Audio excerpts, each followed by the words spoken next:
Halo guys, selamat datang di Rekapin. Rekap kali ini adalah sebuah film berjudul Door to the Night. Silahkan nikmati, awas spoiler dan jangan lupa untuk berikan dukungan kalian dengan subscribe channel ini. Terima kasih.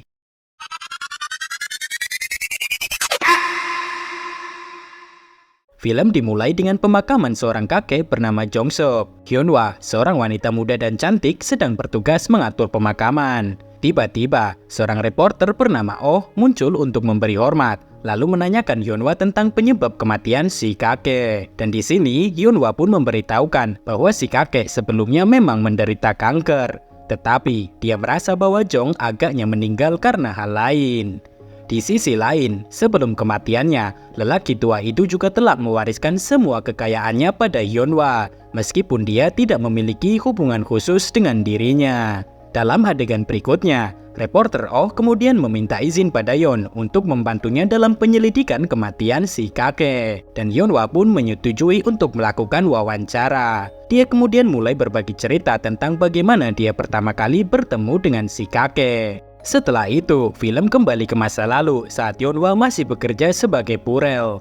Setelah mendengar tentang layanannya, pria tua yang kesepian, Jong-sop, lalu mempekerjakannya. Jong-sop kemudian mengungkapkan pada Yeon bahwa ia mengidap kanker stadium akhir dan dia tidak punya banyak waktu untuk bertahan hidup.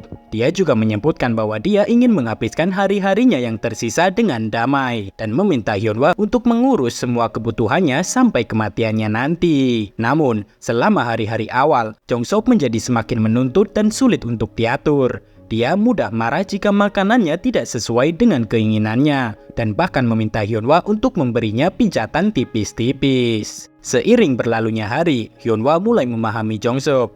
Dia mulai menyiapkan makanan favoritnya, obatnya, dan bahkan mengetahui suhu air yang tepat untuk Jong-sop mandi. Hubungan mereka juga semakin membaik dan semakin dekat. Suatu hari, saat Jong-sop sedang melihat foto-foto mendiang istri dan putranya, dia kemudian membuka diri pada Hyun-wha, mengakui bahwa semua orang yang dia cintai telah meninggalkannya. Sekarang, dia pun kembali takut jika suatu saat Hyun-wha juga meninggalkannya. Namun, Hyun-wha dengan lembut meyakinkannya bahwa dia tidak punya tempat lain untuk pergi, dan dia berjanji untuk tetap berada di sisinya. Hyun-wha kemudian dengan lembut bertanya tentang putra Jong-sop yang ada di dalam foto, dan Jong pun memberitahu Yeon bahwa putranya adalah seseorang yang berdedikasi dan berbakat, yang secara tragis meninggal dalam kecelakaan mobil. Keesokan harinya, Hyun-wha menemani Jong-sop untuk pemeriksaan medis, dan secara mengejutkan, dokter menyampaikan bahwa sel kanker Jong-sop secara ajaib berhenti menyebar. Alih-alih hanya memiliki 6 bulan waktu untuk hidup, Jong sekarang memiliki waktu lebih lama yaitu 6 tahun. Mendengar hal ini, Jong-sop pun bahagia mengungkapkan rasa terima kasihnya pada Hyun-wha dengan memegang tangannya. Di hari-hari berikutnya, kasih sayang Jong-sop untuk Hyun-wha semakin kuat. Dia bahkan mentraktirnya makan malam di sebuah restoran. Di sini, Hyun-wha dengan baik hati menasihatinya untuk tidak minum terlalu banyak. Namun, lelaki tua itu mengabaikannya dan minum lebih banyak lagi, membuatnya mabuk dan mencoba untuk mencicipi Hyun-wha. Dia meraihnya dalam pelukan dan mencoba menciumnya dengan paksa. Yeon menolaknya dan mendorongnya untuk menghentikan perlakuannya. Yeon pun akhirnya meninggalkan Jong-sop sendirian. Film kemudian beralih ke masa sekarang saat reporter Oh sedang melakukan penyelidikan dan menemukan fakta bahwa sebelum menjadi pengasuh, ternyata Yeon pernah bekerja sebagai purel. Dia kemudian mendatangi Hyun-wha untuk melihat-lihat sekeliling rumahnya dan menemukan foto seorang pria yang sepertinya tidak asing bagi dirinya. Dia kemudian bertanya pada Hyun-wha tentang pria itu, tetapi Hyun-wha tidak menjawab dan malah mengalihkan perhatian dan mengajaknya makan malam. Kemudian saat makan, reporter Oh langsung bertanya pada Hyun-wha apakah dia ada hubungannya dengan kematian si kakek. Hyun-wha tidak memberikan jawaban yang jelas dan malah menuangkan anggur untuk reporter Oh.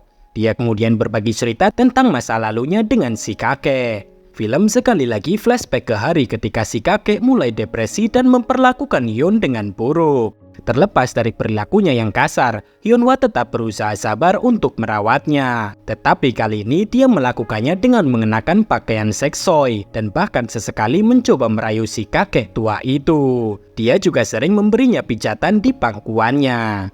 Kembali ke masa kini, Hyunwha tiba-tiba menyela ceritanya dan memutuskan untuk menceritakan kejadian penting lainnya dari masa lalunya. Dia bercerita tentang malam dia bertemu dengan mantan pacarnya di sebuah klub malam tempat dia dulu bekerja. Saat melayani sekelompok pria, dia mendapati mantan pacarnya sangat pendiam dan pemalu, tidak seperti pria lainnya. Hyunwha menganggap hal ini menarik dan mulai tertarik pada pria itu.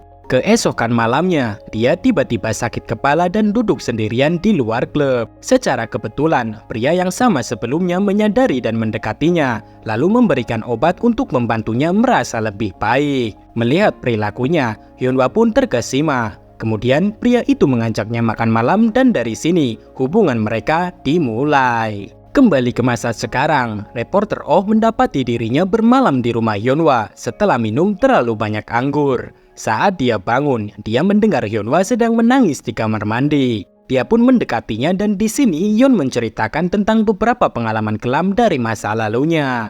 Dia bersikeras bahwa dia tidak bersalah dan tidak membunuh si kakek. Reporter Oh pun mencoba menenangkannya, namun karena melihat tubuh Kemo Yeon yang basah, dia malah mencipoknya dan berakhir dengan adu bagong. Keesokan paginya, reporter Oh bangun dan mendapati Yeon sudah pergi. Saat mencarinya di sekitar rumah, dia menemukan sebuah artikel berita lama yang mengungkapkan kebenaran tentang pacar Hyunwha. Dia pun menemukan fakta bahwa pacarnya ternyata adalah anak si kakek. Artikel tersebut juga mengungkapkan bahwa pacar Yeon tidak meninggal dalam kecelakaan mobil, melainkan bunuh diri. Adegan pun kembali flashback dan kita melihat Jong-sop sedang memangkas canggutnya. Dia sedang mempersiapkan sesuatu yang istimewa. Dengan sebuah cincin di tangannya, dia kemudian mendatangi Yeon yang saat itu tengah tertidur. Dia dengan lembut meletakkan cincin di jarinya, yang mana membuat Hyunwha tiba-tiba terbangun dan menolak si kakek tua nakal itu. Mendengar hal ini, si kakek tua pun tak menyerah. Dia kemudian menawarkan rumahnya dan semua kekayaannya pada Yeon, berharap dia akan setuju untuk menikah dengannya. Namun, sekali lagi Yeon menolak dan meninggalkannya sendirian. Setelah beberapa hari, Hyunwha kembali ke rumah dengan dendam di matanya. Pada saat inilah, dia akhirnya mengungkapkan kebenaran yang sangat mengejutkan. Dia memberitahu si kakek bahwa sebenarnya dia adalah mantan pacar anaknya. Hyunwha juga mengungkapkan niatnya pada si kakek, menyebutkan bahwa dia datang untuk membalas dendam, bukan untuk merawatnya. Terungkap bahwa dendam Yeon adalah karena kematian tragis mantan pacarnya akibat dari kebencian mendalam ayahnya sendiri yang tidak menyukai hubungan putranya dengan dirinya yang hanya seorang purel. Pada saat itu, terkuak, si kakek mengatur rencana kejam dengan membayar beberapa preman pasar untuk memperkaos Hyunwha di depan pacarnya sendiri. Hal ini menimbulkan bekas luka yang sangat menyakitkan bagi mereka berdua. Khususnya pacar Yeon yang sangat depresi sehingga membuatnya bunuh diri. Kemudian, setelah mengetahui semua kebenaran ini, si kakek pun tiba-tiba menangis penuh penyesalan. Sementara itu, Hyunwha kembali ke kamarnya, tampak senang dengan apa yang baru saja dia lakukan. Keesokan harinya, Jong-sop meminta Hyunwha untuk memandikannya. Setelah itu, dia pun memutuskan untuk mengakhiri hidupnya, meninggalkan Yeon sendirian dengan kekayaannya. Dan di sini, film pun berakhir. Terima kasih sudah menonton video ini. Silahkan tinggalkan komentar dan subscribe untuk rekap film yang lebih banyak lagi. Sampai jumpa di video selanjutnya guys.